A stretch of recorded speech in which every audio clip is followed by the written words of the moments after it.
ஓம் சாந்தி. உங்கள் வாழ்க்கையில் நான் எப்போவுமே உன்னோடு தான் இருப்பேன் அப்படின்னு சொன்னவங்க இப்போ உங்கள் கூட இருக்காங்களா? நம்முடைய சின்ன வயசில் ஒரு பெஸ்ட் ஃப்ரெண்ட் இருந்திருப்பாங்க. நம்ம 2 பேரும் எப்போவுமே சேர்ந்து இருப்போம், பெஸ்ட் ஃப்ரெண்டாக இருப்போம் அப்படின்னு சொல்லியிருப்பாங்க. இப்போது அவங்க உங்கள் கூட இருக்காங்களா? ஸ்கூல் ஃப்ரெண்ட்ஸ், காலேஜ் ஃப்ரெண்ட்ஸ், இவங்க கூடலாம் சேர்ந்து நம்ம குரூப் ஃபோட்டோ எடுத்திருப்போம். நம்ம குரூப் லைஃப் லாங் அப்படின்னு சொல்லி எடுத்த ஃபோட்டோக்கள் இப்போது நம்முடைய கேலரியில் மட்டும்தாங்க இருக்குது, வாழ்க்கையில் இல்லை.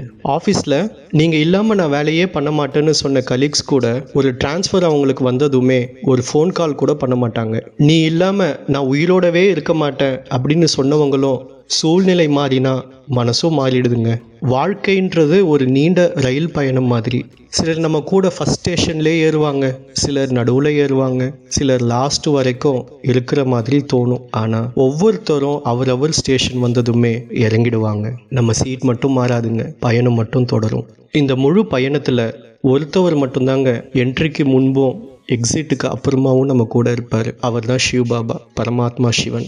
மனிதர்களுடைய அன்பு நேரம் பார்த்து வரும், சூழ்நிலை பார்த்து மாறும், எதிர்பார்ப்புகளோடு இருக்கும். பரமாத்மாவினுடைய அன்பு தாங்க காரணம் இல்லாதது, நிபந்தனை இல்லாதது, நிரந்தரமானது, அற்புதமானது, மேலும் ரொம்ப ரகசியமானது. ஜீவாத்மாக்கள் இந்த உலகம்ன்ற நாடக மேடையில் தன்னுடைய வேஷத்தை எடுத்து நடிக்கிறாங்க. பரமாத்மா மட்டும்தாங்க இந்த நாடக மேடையினுடைய டைரக்டர். மற்றபடி மனிதர்கள் எல்லாருமே நடிகர்கள். அவங்களுக்கு கொடுத்திருக்கிற பாத்திரத்தை மட்டும் நடிச்சுட்டு போயிட்டே இருப்பாங்க. மனித ஆத்மாக்கள் கிட்ட எதிர்பார்ப்பு வைக்காதீங்க, அன்பு வையுங்க, ஆனா பற்ற விடுங்க. பரமாத்மாவுடன் இணைந்திருங்கள். அங்கே பிரிவு கிடையாது, ஏமாற்றம் கிடையாது, நிரந்தர துணை மட்டும்தாங்க இருக்கும்.